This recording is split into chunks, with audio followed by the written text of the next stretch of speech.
We can live a week in the past. It's okay.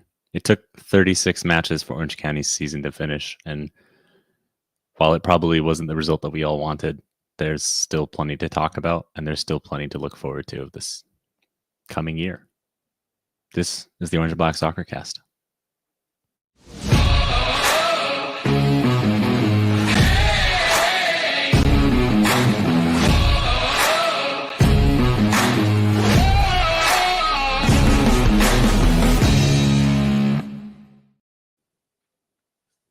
Ray is somewhere off in the internet trying to figure out how to get on here. We'll get him eventually, or maybe we won't. But while I bring on tonight's guests, I'd like to first ask them a question posed by our producer, beloved producer Andy. Larry, welcome to the show.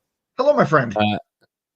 Did Orange County in 2024 meet your expectations, exceed your expectations, or not meet your expectations? Boy, that's a tough one to answer, because this is, since I've been a fan since late in 2018 season, this is the most taxing season I've ever experienced, including the horrific 2022 season. There was just so many ups and downs with this season. Did they meet expectations? Yes, in that the team got to the playoffs, and that's what you got to get in the playoffs to have a shot to win the whole thing. Orange County Soccer Club got to the playoffs. We got to the second round of the playoffs. But man, there was a time not too long ago when I would just be happy if we could win a game.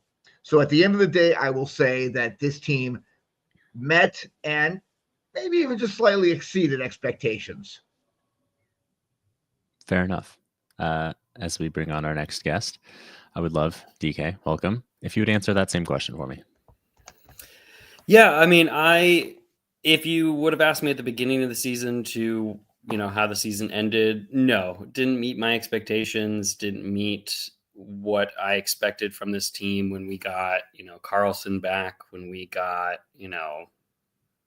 what was it, like 15 returning players, maybe more than that, maybe a little less. I don't remember exactly the number, but when we got basically our whole starting squad from last season, our head coach that took us into second place last season, I remember having conversations with many people saying, like, it's the Western Conference Finals or nothing. And of course, I still wish that we would have gotten to that point, but this was a roller coaster of a season, and we lost Carlson. We dealt with a bunch of injuries.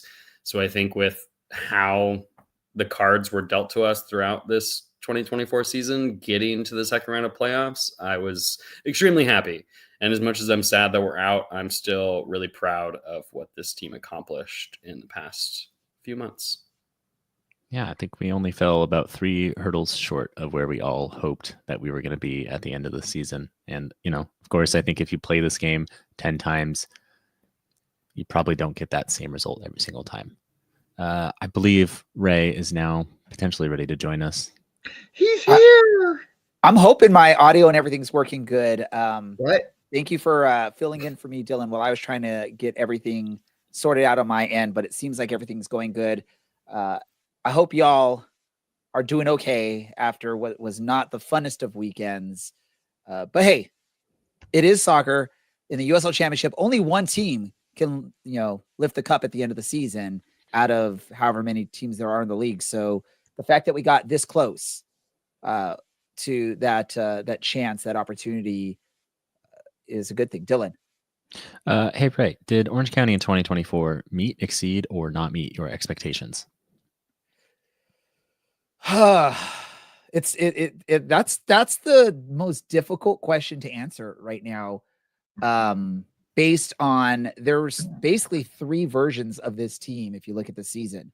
So with where things ended up and the way things looked at some point, they met my expectations. I'm going to go with, basically, my expectations heading into the season was competing for a championship and making it to basically the final 8 of the USL is a pretty good barometer of how this team did and how close they came to competing for the championship and lifting the cup at the end of the season. If you would have asked me, like we talked about 2.5, 3 months ago, I would have totally been saying, hey, they suck. they're not meeting expectations. It was really tough for them to exceed expectations for me unless they win the championship. That was the only way they're going to exceed. So I go with they met expectations for me this season. That was great. I think I'm just gonna hand it off to you now. Oh, I was having fun letting you control the show and me just hanging tight. Well, everyone, thank you for hanging tight. For those that are listening or watching live, thank you for your patience as we try to get things squared away. And also thank you, producer Andy, for that very stab in the heart clip at the end of the intro. I know it wasn't you. I know that was just left over from last week and we didn't change it. And that's partially my fault. But it was at least, I guess, nice to have something fun to look at as we're going to get into this show and talk about what wasn't such a fun night in Colorado Springs. I will say this, Larry, you were full of confidence last episode. You were excited. You're like, I'm already booking my plans for the Western Conference final, for the final. So I'm going to go to you straight on this with this match against Colorado Springs. Why were you wrong? Why was I wrong? Because I'm a man and men are always wrong. Ask our wives. They'll tell you. You have a wife. Dylan and Keith are going to have wives one day. They'll know. Why was I wrong? Orange County played very flat in the first half of this game. They were not attacking at all. They were giving Colorado Springs way too much space with the ball. Frankly, I am happy that it was 1-1 at halftime. I think we got a lucky goal with Zubak. Here we go. Watch it right here. Nobody knows what's going on. He's like, did I just score? Oh, wait, it's in the goal. It's not in the goal. Okay, I scored. Good. When you play like that in the first half, and I think we can all agree Orange County did not play well in the first half at all. Much, much better in the second half, though. Why was I wrong? Because I know the least about tactics of anybody here. So I'm all emotion, and my emotion is always going to run high and run on the positive side of things. That's what I do. Except tonight I'm sad, Butterfest. Disappointing you. I wasn't as disappointed in the early part of this match. I know it wasn't the greatest look for Orange County, but in my mind, I was looking at this match that Orange County had to somehow steal this match. I didn't think they could go head to head with Colorado Springs in Colorado Springs and have an evenly played match and play their thing and get the victory. I thought they would need some lucky bounces, and we saw that early on with the goal from Ethan Zubak. Unfortunately, we allowed Colorado Springs to answer back quickly and couldn't really recover from that. Part of that probably is the altitude. The struggles. I think they were trying to sort of manage their energy levels throughout this match because the altitude is a difficult thing to play with when you're trying to give your all and fight for this. But it didn't work out for Orange County. DK, your thoughts? What did you see from Colorado Springs that led to their advancing on this in this match? Yeah, I mean, I think they overtook our midfield, which I don't think can be a surprise to anybody, seeing as we had a lot of injuries in our midfield and the depth in the midfield was just not there. I think Ashish Chada and Seth Kasipli both had solid games just as they did against Memphis, but I don't think Colorado allowed them to be the anchors that Memphis allowed them to be in, not only pushing forward in possession, but also coming back on defense. I mean, that Colorado Springs goal, the first one with Zandy, if I'm saying his name correct,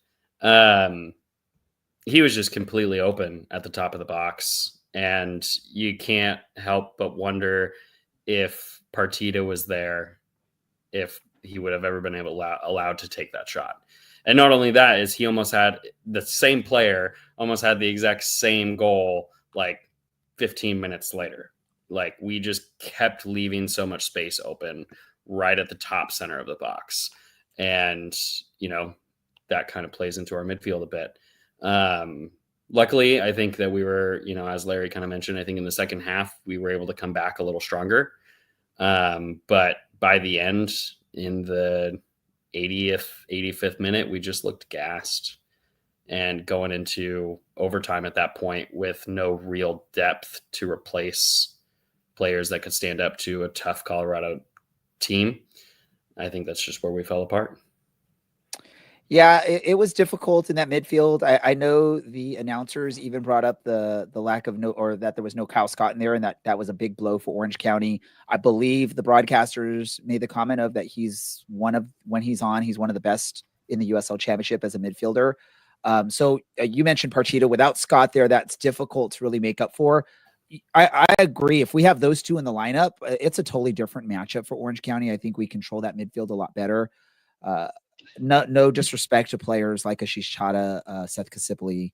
It's just those two just somehow, some way take control of a match like this, like a win or go home type match. Dylan, let me ask you this, and I'm going to throw a couple things at you, and then you can just say what you want to say. My son, at the beginning of this match, was hoping for PK shootout for whatever reason. He wanted it to go to PKs because they're exciting. That was sort of his word. I was a little upset about that. So obviously when it went to over or extra time, I blame him for that because he was wanting PKs. We didn't quite get there. The other thing that, and this is again, analysis for my son, 12-year-old son. He was very unhappy with the performance of Christian Sordo in this match. Numerous times he felt Christian Sordo gave up on going after the ball, made mistakes when he came in late in the match. Do you agree with that analysis from my son Kian on Christian Sordo's performance? And then whatever else you want to talk about. I think he was wasteful in possession, and he was much different the week prior. But I think some of that is both, and I said this privately, but both teams looked gassed at halftime. And with the match level, once we got past the hour mark, no one was going to commit the numbers forward to really risk conceding if they didn't score. So it kind of seemed destined for extra time, an hour in. But I don't think Sordo is the reason that we didn't win this, or we didn't get anything out of this in the final 20, 25 minutes. I think there was another player who came on as a substitute that also didn't do a lot of tracking back or defending, and that was frustrating. But this did seem like a game where maybe just emotionally it was hard for our team to kind of handle the moment. And it's hard to do that week in and week out. And it's hard to do that when you're supposed to play on Saturday and, oh, nope, get back on the bus. We're going back to the apartments and we're going to play on Sunday now. All of these things, I think, add up. And I've said it before in this podcast. I think I've been saying for almost 4 years now, if you score in the first 10 minutes, if you don't score again, you're probably not winning that match, because it just invites way too much time for a team to pay you back. And it only took the Switchbacks a few minutes to do that. What I'd love to see, one final thing. Sorry, Ray. What I would love to see is Orange County defending the top of the box, especially in Colorado Springs. I don't think that falls to a Kevin Partita. I think that falls more on a maybe more advanced midfielder to kind of drop into that role, because ultimately Partita in this kind of situation is going to be pretty far back. Yeah. So maybe a Kyle Scott would be able to do that for you, what you're wanting out of the midfield. Yeah, I think, or just even if you have the players available at that point, a lack of depth as you head into the final 30 minutes of a match at 6,500 feet is maybe one too many things going wrong. Let me go to you, Larry. And I know you're a baseball ump. You're not a soccer ref, but I always like to ask you the ref-related questions because you at least can relate to what might be going on in the mind of a ref. How was there only 1 minute of stoppage time in that final 15 of this match? That's obviously that. Even being a baseball umpire, I can answer that question about the soccer ref. He can't freaking count. Simple. That was ridiculous. Go ahead. No, I was going to say the simple analysis from you, Larry. My thought on it is maybe he's freezing. He just wants to get out of there. He doesn't want to stay another 5 minutes on the pitch. What were y'all thinking at the watch party? We were thinking, what the hell just happened? And being cold, listen, when I trained for the LA Marathon back in 2018, I was getting up at 4:00 in the morning, going down to Dana Point and running when it was about 38 degrees outside. Once your body starts moving and start going, you do not feel that cold. The referee was running for 90 minutes. Okay. He wasn't feeling cold. He wasn't ready to go home. He just said, I got a date at the bar, something. I don't know. That was the most ridiculous thing ever because the one dude laid on the ground for 90 seconds. And I don't even remember which guy it was for Colorado. That was a travesty. That was an absolute travesty. So, yeah, not happy about that one at all. And I believe in that. Northgate was happy about it. I believe in that final 15, there was the concussion stoppage or the head injury stoppage. There was a couple other times where players were cramping up on both sides, really. And also, I believe their goalie took about 45 seconds every time he had the ball to release the ball or kick it, punt it, whatever he was doing. So yeah, I was a little confused on that. And again, I'm going to bring up my son. I should have him on the show because he was actually pretty on top of all this. He was even upset. Like, I think the first question when they said 1 minute is like, he looked at me and said, how is there only 1 minute of stoppage time? And again, 12-year-old son is the one that's talking about this. So if y'all at the watch party were looking at this and he's seen that, I mean, that's pretty crappy. DK,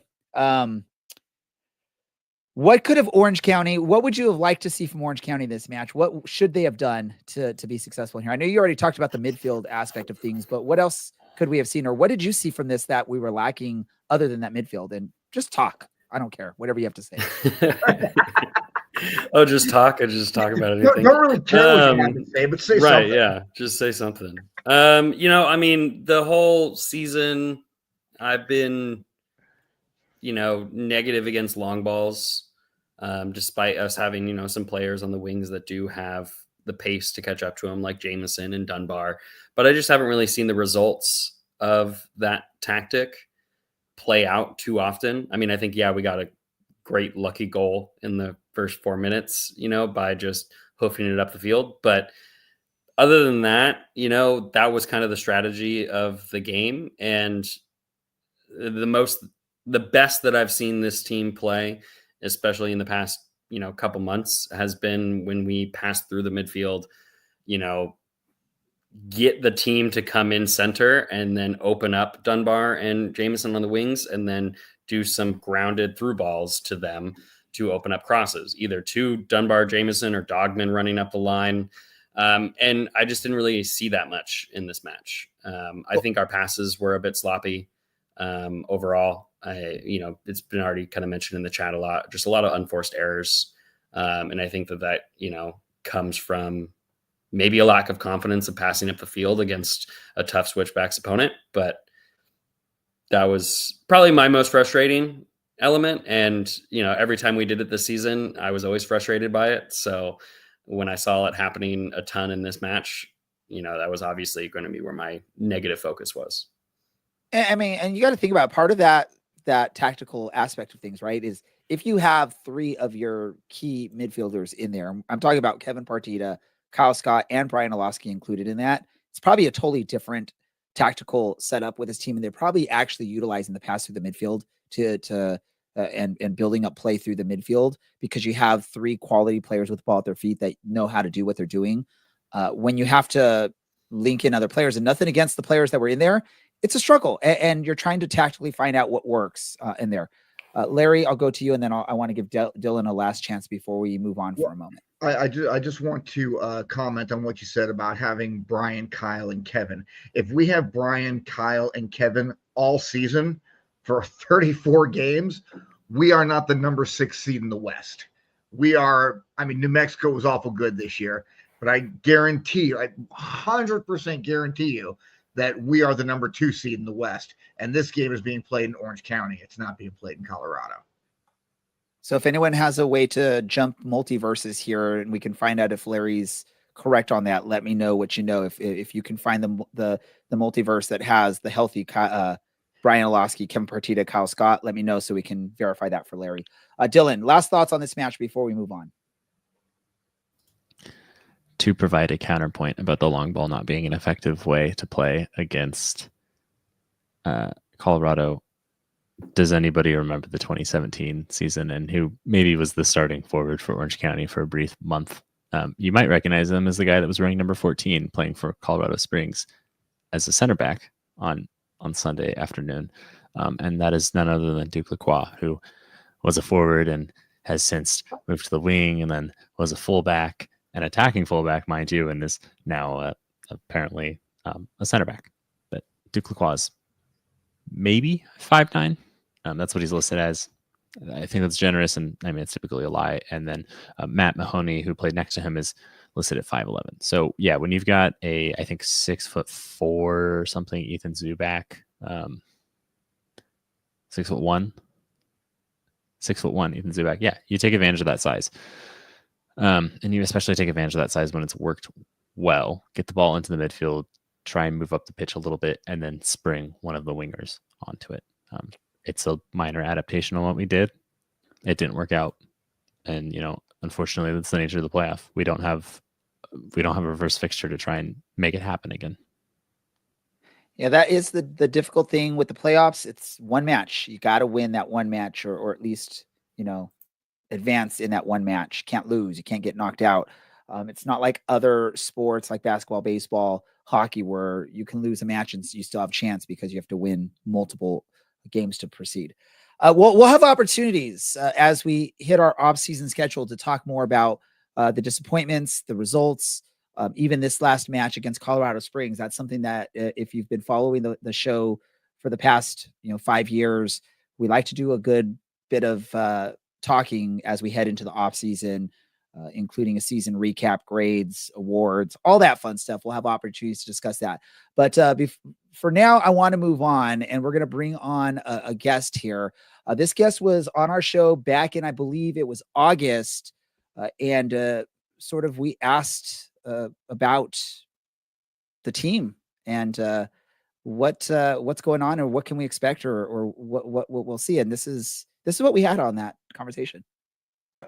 And we don't just need to get into the playoffs, 8th spot. We are actually currently in 8th spot. And I know people have got games in hand, but in this league, everyone's beating everybody. So there's still 27 points available. Not only can we get 8th place, but we can also actually still get a home playoff if we put a run together. And as you've seen over the years, it's how you finish the season that matters in American soccer. And I think the message to fans is, look, this is not great. We know it's not great. It won't be like this again on Saturday. And actually, we really need your support because this season is very, very salvageable. So the season was salvageable. The team made a run to get into the playoffs. They didn't get up to that home playoff spot, but they did get to the 6th seed in the Western Conference. That is the expert analysis from the general manager, business operations, Mr. Dan Rutstein. Dan, welcome back to the show. Thank you for having me. My hair is a bit grayer than it was from that clip in August, I think. So, I mean, you sort of were on something there, right? This team was sitting at eighth place. You knew the team had something in them to move up. They got up to the 6th seed, were able to get the upset of Memphis. Unfortunately, it ended in a very tough Colorado Springs match. That's a very tough place to play. There's a reason why Colorado Springs does really well at home matches in the playoffs. How proud are you of the team, what they did to finish the season? And from a business side of things, how does that play into your role in this off season and moving into next season? Yeah. I mean, look, well, first of all, obviously, thank you for your support. That in August, James wrote a letter to the fans. I spoke to people. I came on here, and the message was, it's not great at the moment, but we feel like there's something there and the season is salvageable, and we need the fans to get behind us. And the players responded to that. Obviously, new coach came in, made a huge difference. We were the form team going into the playoffs. But the atmosphere at the stadium for the last few games was exactly what we'd hoped. We had our best ever Wednesday. So our best ever midweek game. There's some big and loud and engaged crowds, and that's what we had wanted to see. We sort of knew that with players coming back from injury, there was something there. and we needed the club to stay together, the fans to stay together, and let's see what happens. And it sort of worked, and we went on an extraordinary run. I just, unfortunately, I think you've said it to an extent. It was one extra time too many. James put a statement out today. I think you've seen Danny's brief interview. The word that's being used a lot is pride. I think as a team, the one thing you can completely control is your level of effort. And I think Danny said it today in his interview, is that the players, you could see, I mean, they were out on their feet, but to a man, they worked incredibly hard, and they gave everything. And I think for fans, that's all you can really ask for, is just seeing the team give everything. So obviously it's not the end to the season that we would want. I was in the dressing room after the Memphis game, and there was just a feeling that I remember feeling from 3 years ago. I think the team genuinely felt that this was their time. Obviously 21, if you remember, was not an amazing season either mid-year. It wasn't quite as roller coastery, but the manager was let go after a 4-0 home defeat, I think it was. And the team just hit form at the right time. And it felt like it was doable. But I don't know, it's such a shame, because I think if we had managed to scrape past Colorado, you'd fancy yourselves on a trip to Vegas. And I mean, I don't know how it's going to end up, but either potentially Rhode Island or, what a perfect revenge game against Charleston. I think this might have been the hardest game we would have faced of the last three. So it's a shame that the season ended this way, but I think everybody associated with the club can be really proud of the players and the effort they made. I mean, they were, I mean, you look at the bench. I mean, we had kids on the bench again. We've had kids playing all year. We've had games with 3 or 4 teenagers playing in them. That's not what other teams are doing. So for us to have gone as far as we have with the philosophy and the sort of the real values of the club behind that about player development, it's not the season we wanted, but it ended exactly how we would have hoped, with the players giving everything. Yeah, and I want to correct myself, and I would thanks DK, president of business operations, not general manager of business operations. Yeah, Dan I get called all sorts of things by all sorts of people. So everything you said was polite, so I'm fine with that. Let me ask you this, and then I'll pass it on to one of my co-hosts here.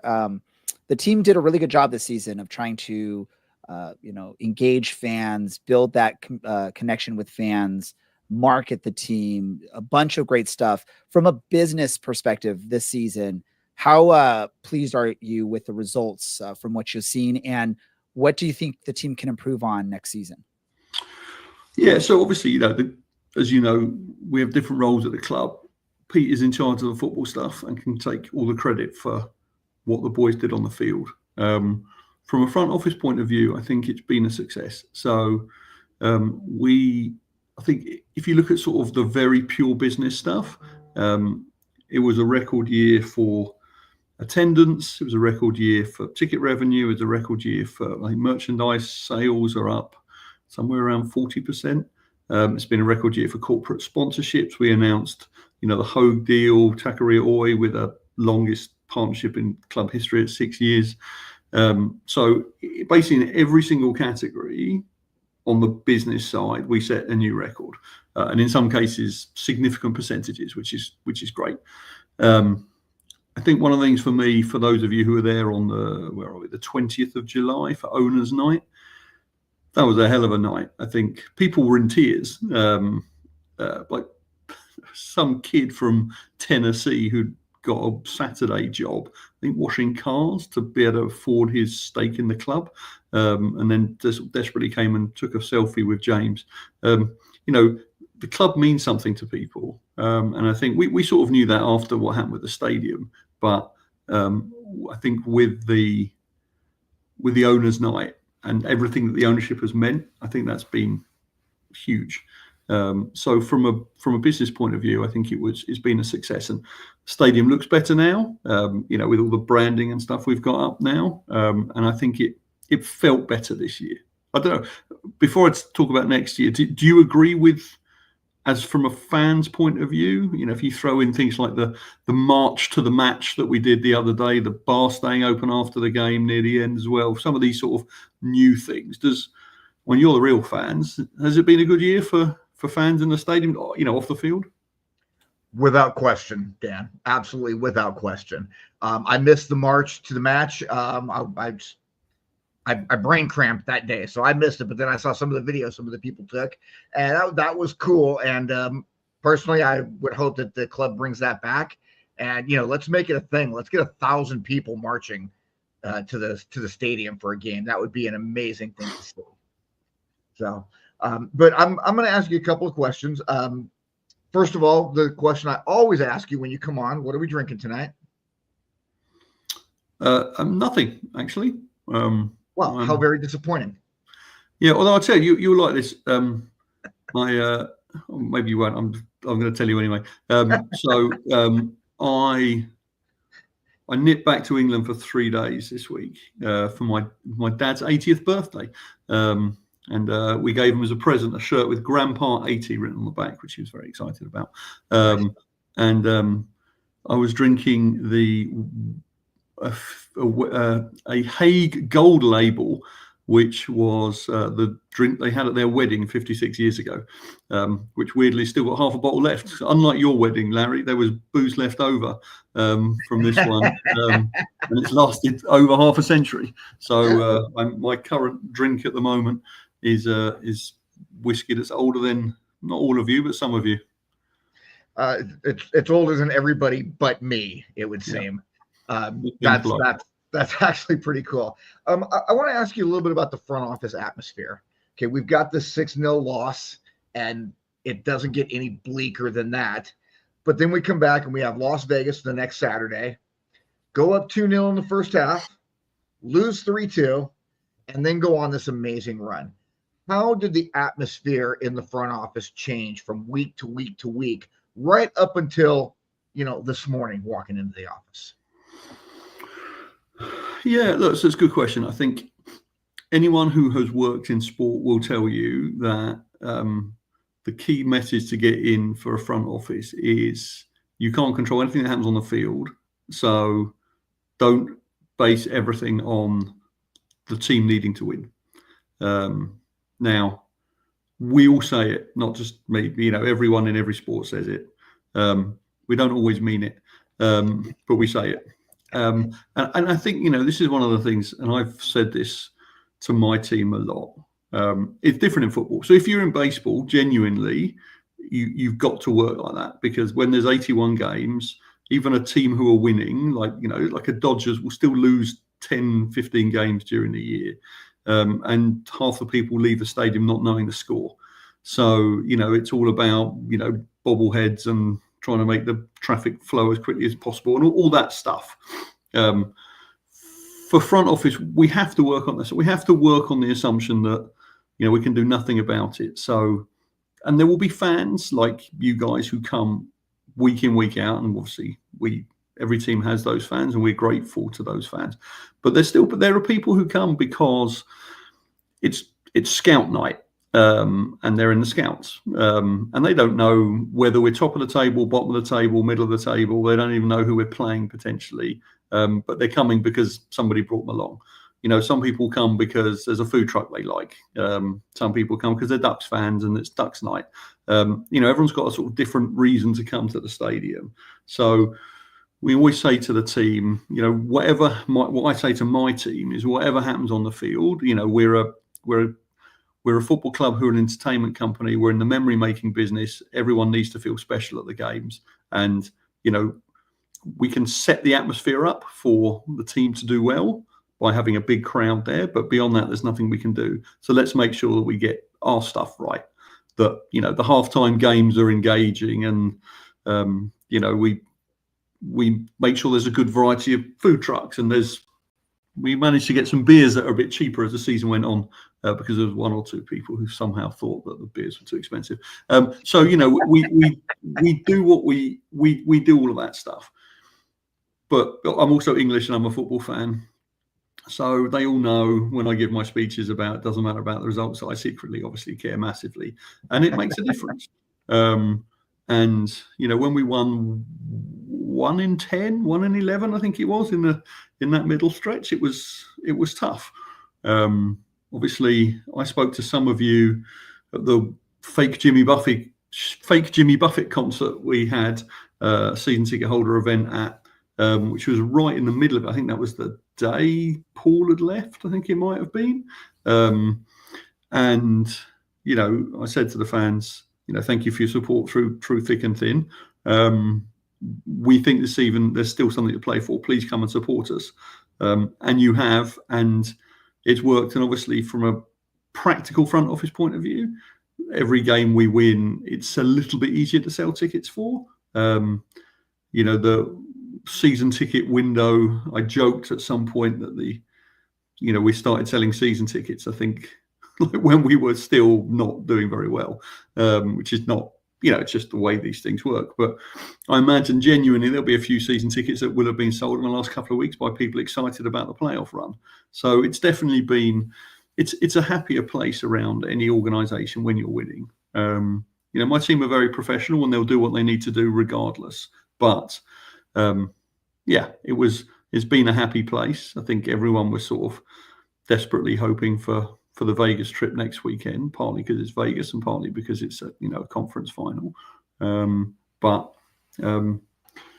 Overall as a team, we're happy with the year and we're happy with the way the season has gone, and we're disappointed we didn't get 2 more weeks.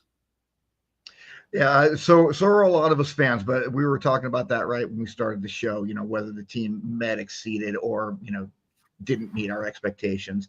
I have one more question, and actually Chuck Eldridge asked it in the fan chat area there. Can you give us any insights into maybe some new stuff for next year? Maybe some other promotional giveaways? Can you give us any hints, any ideas on that stuff yet, or is that still the planning coming up? Yeah, so we have started next year's planning. We started it in sort of August, which you have to do, whether you're going to have a long season, long post-season or not.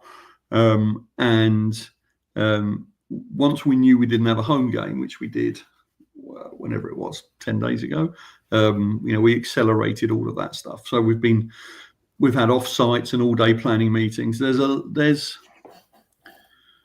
I think there'll be a lot. I'm not going to give much away at this stage because there's still a lot we've got to work through. And I haven't even told the team some of the things that, my team, some of the things that I think we want to be doing. But I think we understand what sort of club we are, and we see that we're growing. And I think, as I said, and you agreed, this year's felt very different. I deliberately wanted to try some stuff out at the back end of the year, like the march to the match, like leaving the bar open. So we're not going to march to the match every game, but we will march to the match at least, I imagine, a half a dozen times next year. We'll probably have bars remaining open after wins. Because, you could do it for every game, but I don't think you actually people will want to. But I think we might have a thing where we leave the bar open after a win. But yeah, I think things in the stadium will look different. There'll be some new things we're going to try. We're a growing club. I think we only sold out 3 games this year, having sold out 5 the year before. I've challenged the team to sell out more than half the games next year. We've got some new partners we're going to sign in the off season. And I think there'll be some changes. It'll feel different. Things will be called different things, and things will feel different.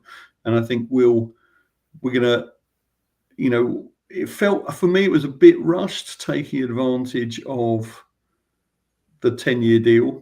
Like we did some things, we put some branding up, but we didn't really do much more than that because it was decided in October, but that doesn't give you very long. But we've had a whole year of this stuff. So we got longer to take advantage of the stadium being ours, if you see what I mean. So I'd like to think when you come in on what will probably be the 22nd of March, I imagine, for the home opener, that look, feel different, and there'll be more of the stuff you like and more of the stuff that we want to be able to give you but haven't been able to. And, we'll set up fan experience in a way that will be noticeably improved, would be my aims for the off season. Well, Dan, my aim for the new season is going to be to get you to take a shot of Malort with the CLC at some point next season. And we talked in Vegas and we talked about playoffs, and I know it didn't happen. So I'm just saying that I'm not going to forget into 2025, and we're gonna get you to take that tradition with us. Yeah, no, I'm not going to forget that you're not going to forget. I'll happily go on record here if we have a home playoff game next year, which I think, we're talking about expectations. I think one of you said at the beginning of the show, at the beginning of the year, with all the players returning, I think we all thought top 4 was very doable. At one stage, our injury list was longer than our starting 11. And I think that's really hurt us this year. But, I don't know what Pete's got planned for the off season, but Pete has done an extraordinary job over the years in terms of bringing players in, keeping the right ones, bringing the new ones in. So I genuinely have nothing to say on any of that. It's all the season only ended 48 hours ago. But I feel confident that we'll be in a strong position. And the aim is always playoffs, and the aim is always the top 4. So I'll do a shot with you for a home playoff game. And 2 if it's Perfect. A conference final. And 3 if it's a championship final. Yeah, exactly. Whether we're traveling or not, I'll have it with me. So, all right. Producer Andy, clip that so we can definitely hold it. Yes, exactly. It's okay. He remembers Vegas, so I think he'll remember now. Yeah, I just about remember Vegas. And I think, what's exciting is, the sort of the king is dead, long live the king. Like the season's 48 hours, in the past, and we're deep into planning. I've got a 5-hour meeting tomorrow to get into a lot of the stuff for the off season, but we're expecting we won't be announcing them quickly, but within a week we're going to have next year's schedule. And so from our point of view, we start dropping in the promotional schedule and working out how many beer fests we're going to have and all the other stuff that we do in the off season. But it comes quick. And I don't know how quickly sort of tickets will be on sale. I know obviously season tickets are well underway, but we're already, Pete will be in recruitment mode, and on our side, we'll be trying to work out what the hero graphic is going to be for our home opener. Even though that game won't be for 5 months, we're into that stuff, and it's sort of, I'm already excited for next year. I think that's how football works. I'm excited as a business person. I think there's going to be a lot of exciting stuff next year we can do as a club, but then also with a sort of an eye on it as a fan. Like, it's exciting when you see who you're going to play first, and you can see when the Vegas trip is, and you size up who's which of the teams in the Eastern Conference ends up in the Western Conference, if you see what I mean, like Memphis, and you start getting excited about the season to come. So we're ready to plan and make it special, and we're excited for next year. Yeah, no, and that's a perfect kind of segue just into my next question, which is, does the club have any kind of off-season plans to keep the, fans engaged and excited for 2025, whether that's through promotions or events or, just season ticket holder, kind of promotions. And, something that I personally would like to see, and I don't know if it's on your guys' radar, but as a potential watch party partner for next season, because I think those away games, even when we can't travel, are extremely important and exciting, as you could have seen in Northgate, just a couple of days ago. Yeah. So where are we? So there'll be a season ticket holder holiday party. As I think there have been in previous years. I imagine it will be at Winterfest again. I think my Megan, who the nice lady who smiles at you when you buy merchandise, I think she wants to do a holiday shopping party as well, which would be nice. And then, life comes at you fast, and it will be pre-season before you know it. So I think the players come back mid-January. So obviously, I don't know exactly where we are, but there'll be some kind of mid-February sort of test event, season ticket holder and owners, lunchtime kickoff against somebody or other, like we did. I think this year, was it this year? It got rained off. Well, not rained off, but it was miserable weather. So that wasn't great. But a version of that again. And then, all the usual activities that we've got planned for the year. I think in terms of the watch party, I'm a big believer in partnerships. So it's become a joke in the office because I take the whole partnership thing seriously. If you're a partner of the club, you're a partner of the club, and we should treat you properly. So, like I banned Chick-fil-A in the office once we moved to Raising Cane's as the official chicken partner. So when I buy lunch for the team, I only buy from partners. It's how sports teams should work. I only wear Hummel shoes at matches now. It's something we take seriously. So I was rather pleased that we managed to get the Mercado for the watch parties. So I imagine some of you were at the kit launch that we did in February there, which I thought was really nice. It's an amazing facility. So I was glad because there's obviously, I don't know, 100 bars in Orange County we could do watch parties in, but it's important to do it with the partners who have committed to the club, because that's how it works. So I was pleased, and obviously I wasn't at either watch party, but from what I saw, and Larry, I know you were definitely at one of them, if not both. Was that a great place to watch football? Northgate. Go on, say what you like. Things were a little bit shaky to start the game. Yes. For me personally, a huge crowd like that in a small area is a little bit overwhelming for my senses because I'm an old guy and it doesn't work for me. That's why I like being down pitch side during games because I can get away from some of the noise a little bit. The watch party that we did at the Harp, it was a little bit smaller, a little bit more intimate. It was a little bit more CLC than non-CLC. So there was that, and that was a lot of fun. But I think that watching the people at the Mercado, I think people really enjoyed it. And one person's opinion doesn't hold a lot of weight when I think we probably had 170 people there or so at the Mercado on Saturday. It was a pretty good crowd, and they got loud, and there were some people who were trying to join in with the CLC guys who were there, and we were singing. So, I mean, it wasn't a bad experience. I think they just need to dial in a couple of things. The audio was, we saw Ethan Zubak score the goal. We didn't hear the call until about 9.5 seconds later. So, but they got that sorted at halftime. So, I mean, it wasn't bad. The overall experience, I give it a 7. The food was amazing. Okay. Yeah, I mean, look, I know there were some technical issues for the first game. I think we resolved some for the second. That not every bar has FanDuel TV, and so there's something to work on there. But yeah, we'll definitely be doing more of that sort of stuff next year. I want the fans to get together as often as they can, and some things we'll do as a club. And obviously, if people want to go to the Heart, we're not going to stop anyone or shame them for not going to the official club one. That's not how sports works, or how fandom works. So we are going to try and give people what they want and work with our partners. And there's a couple of other breweries we're talking to about potential sponsorships.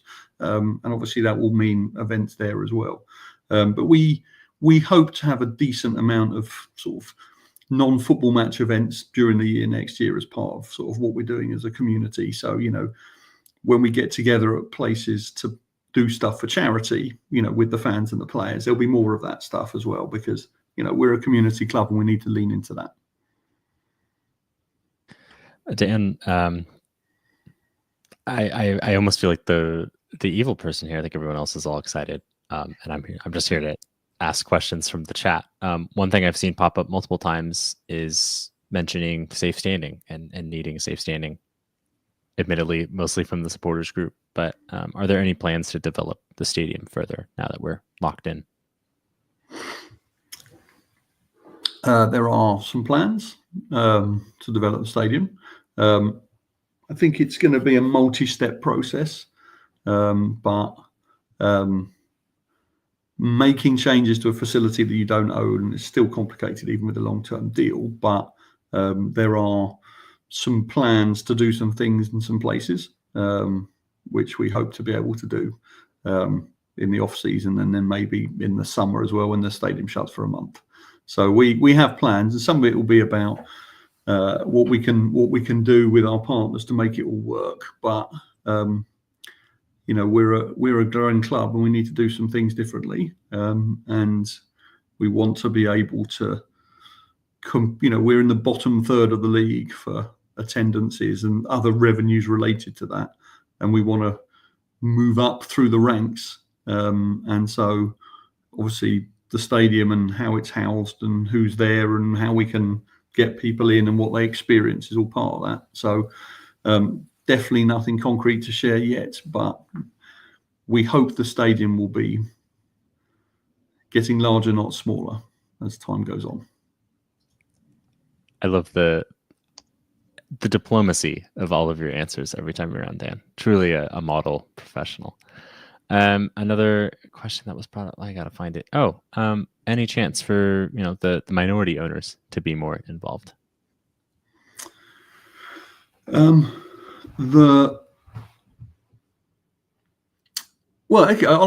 I can ask a question, what does more involved look like from your point of view? I don't want to speak for everybody, but I would just assume that beyond putting some money in, they're hopefully getting what my brain thinks is more of an owner's night kind of situation again. Yeah. So what we're not going to do is there have been some extraordinarily poor examples of, I think it was Ebbsfleet United, where the owners picked the team. It didn't work very well. And there's been some other weird, like crypto-based ones where I think fans vote on what song the players run out to. We chose not to do any of that sort of nonsense. But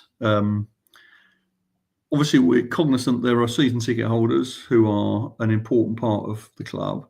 And then obviously there's ownership, which is different.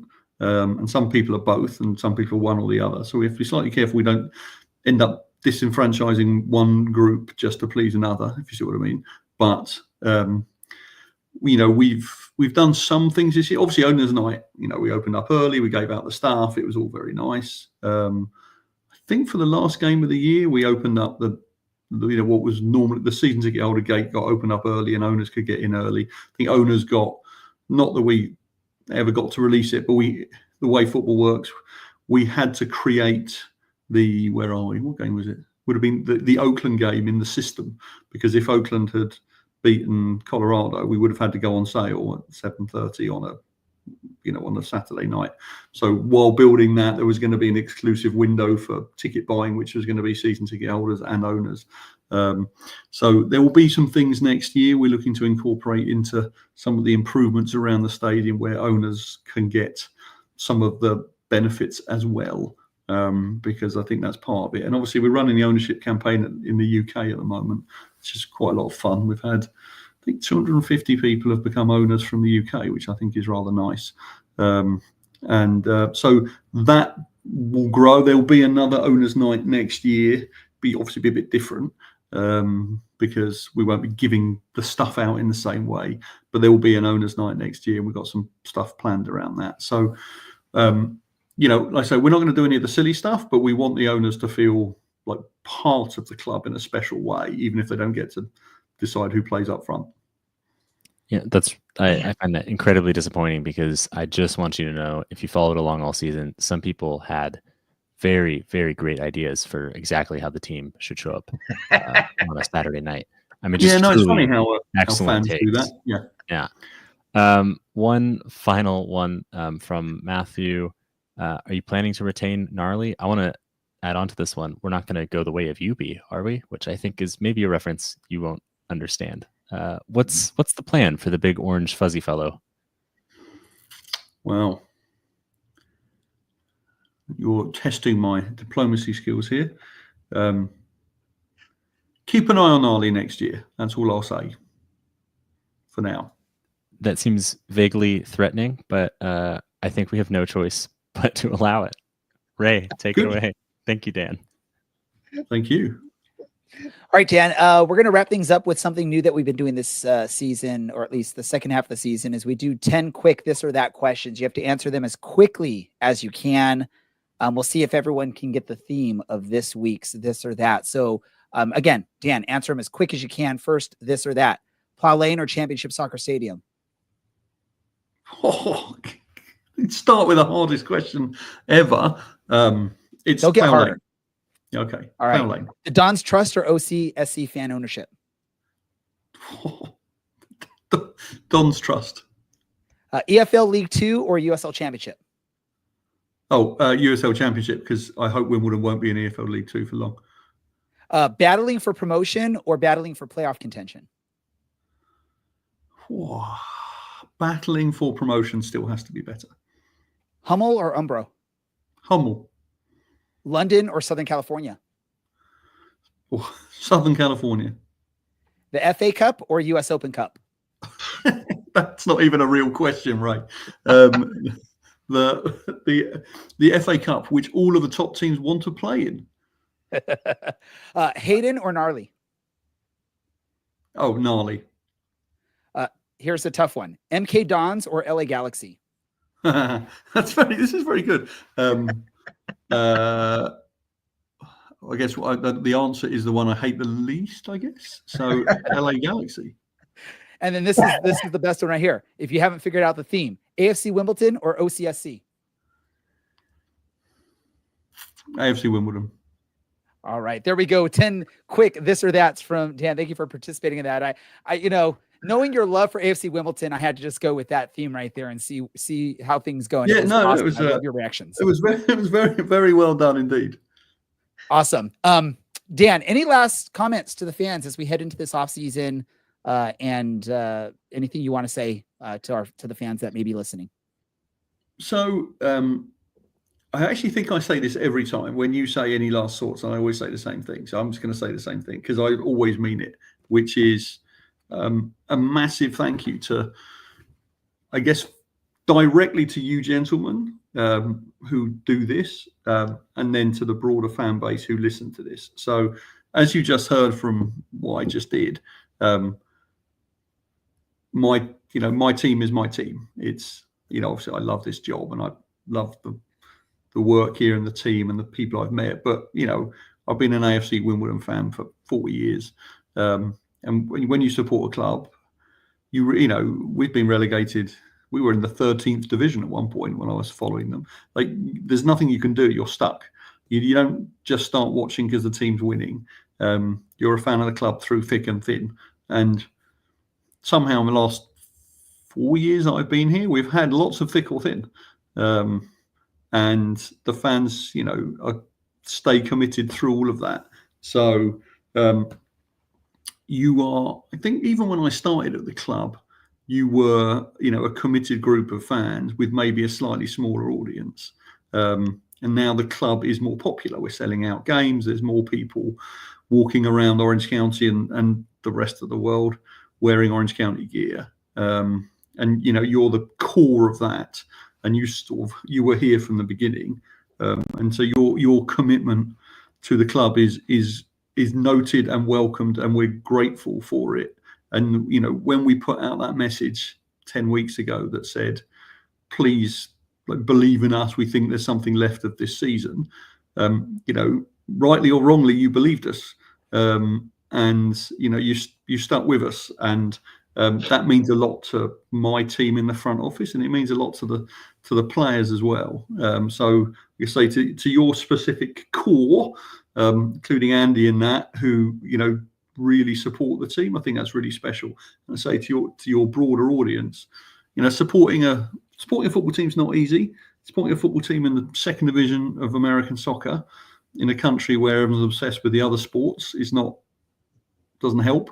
But you have found a thing that we all know is special, and we want to keep it special. And we're grateful to you all for that. And this year has been a genuine roller coaster. I think we've all used that word quite a lot. and you've been through it all with us. And, you should know that we are planning, as we always do, my front office, to work really hard to make sure you can be fans of this club in the most enjoyable, user-friendly, best experience, best memory-making way we can. We can help you create for next year. So once again, it's a thank you. Awesome. Thank you once again, Dan. Everyone, President of Business Operations for your OCSC, that's Dan Rutstein. Dan, thank you as always for joining us, and we look forward to talking to you again in the near future. Brilliant. Thank you, gentlemen. Thanks, Dan. Awesome. And if you didn't know by now, Dan is an experienced podcaster. I think he does his own podcasting. He knows how this works. Thus he loves to talk, and that's why we love talking with him. He always has a lot to share, and he's very open and honest in his responses, which always is greatly appreciated as well. So here we go. Before we get to wrapping up the show, I just want to let everyone know how things are going to work here, because if you haven't followed our show over the last 5 years, you may not be familiar with this. The season's now over. We more than likely will take a break for a week or two to let the playoffs wrap up. Once the USL Championship season is over, we're going to wrap up, or we're going to ramp up our season finale shows, which includes a recap of the season show, player grades, team grades for the season, and then wrapping up everything with our award show before we go on a hiatus until early 2025. So that's what's to expect from us going over the next month and a half, just so you're aware of what will be happening and you're not surprised with how things are ran. With that said, let's get to wrapping up the show. First off, I'm going to bring this out. Random thoughts for anyone that has a random thought that they want to share. And I will let's go to DK. You go, random thought. I don't really have a random thought, but I have a relevant thought. We do have an end of season survey for the Orange and Black Soccer Cast that it would mean a great deal if everybody can participate on and tell us how you think we've done and how we can improve, what you like, what you didn't like. And we'd love to see that. So please fill that out. It really, really helps us provide you the best experience. And make sure you give me 5-star review. Everyone else, I don't care what they get. Larry, random thought from you.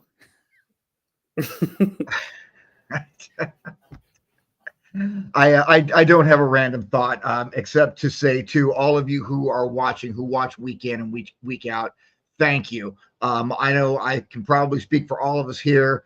Brad, who's not on the show tonight, Nathan, who comes on and does some writing for us as well. We all appreciate you very much, and we appreciate the support that you guys give us. And it always makes me feel good when somebody recognizes me at the game for being on this podcast and being the clown who doesn't actually know anything about soccer, but just has a real love and a passion for this. And no, Maddie, nobody can ever forget producer Andy, because frankly, none of us could actually put this together without Andy doing what he does behind the scenes, because none of us are even remotely smart enough. Well, and if anyone watches back in the days when it was just me and Dylan doing this thing, we had nothing like what we have now with the production value of this show, thanks to producer Andy. So no one will forget producer Andy on here. Dylan, your random thought. I am legitimately scared that, actually, no, I'm not. Mine's a question. If Gnarly goes the way of UP, or even worse, goes the way of Dandy, which was the short-lived Yankees mascot, who died in an industrial shredder, is that worth it for us to get safe standing? I'm going to that everyone can think about for the next couple of weeks and hit us back with an answer at our next show. I'm going to give you a quick answer on that, Dylan. When I brought my boys soccer team to the game, the final match of the season, they actually loved interacting with Gnarly on the side. We were in front row of our section, and they loved interacting with Gnarly and high-fiving and hugging and taking pictures. So I know a lot of people are not the biggest fans of Gnarly, but Gnarly does engage with the young fans, and the young fans love it. And I will tell you this, they love it. They love interacting with him. They love the high fives. They love taking pictures. They love leading the cheers with him on the sidelines. So no bashing Gnarly, Dylan, please. Couple. He didn't bash Gnarly. He asked Gnarly or safe standing, which I think I would choose safe standing, but Gnarly's fine. Why can't we have both? Why can't we have both? We can have both. Dylan. Yeah. Random thought for me. Quick update. Still no word from Capelli, folks. Capelli does not want to give my son his kits, and they have not emailed me in over a week. So please do me a favor. Go on and email and bombard Capelli. I would say call them, but you can't call. Email them and tell them, hey, get this man his son his kit. Don't do that. We actually do not promote doing stuff like that. So don't bash or bomb anybody through emails or comments, please. No, just email Capelli and ask, where is Ray's son's kit? Because they're not responding to me anymore, and I'm over it. I was diplomatic for the first 2.5 months of not getting a kit. Now I'm over it. I'm getting help from all of y'all. So ask Capelli where my son's kit is. We have 1 game left in the season, and he hasn't gotten his kit yet. So find out where it is. And it was nice to see Colorado Springs wearing their Capelli kits. They had no problems with their Capelli kits, but apparently youth soccer doesn't get them. Yes. With that said, what did we learn today, DK? I learned through wonderful diplomatic ways to answer that the club is planning to grow and hopefully expand the stadium next season. So more and not less is something I look forward to seeing. Larry. It's funny. Keith said exactly what I was about to mention. So yeah, right there with him. I would like to see a little bit of expansion of the stadium. You know, there's room for more. You know, more is less and less is more, and more is also more. Dylan? I learned that apparently you have really lost your mind. I mean, it was already mostly gone, but this is something else. I truly hope that the few months that we have off, you can come back and be normal for 2025. What have I learned? I learned that DK plagiarizes Larry's thoughts, and I've also learned that all of y'all support my Capelli rant because you all have my back. Thank you so much.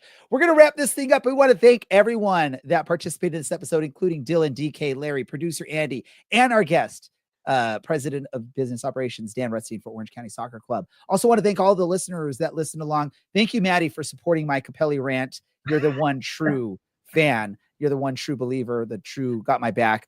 Please make sure you like, you share, you subscribe our podcast in any form possible, whether it's on social media, Spotify, Apple Podcast. Make sure you give us a thumbs up, a 5-star review. That really helps get our message out to everyone out there. For everyone involved with this, I want to thank y'all. This has been the Orange and Black Soccer Cast, and we are out.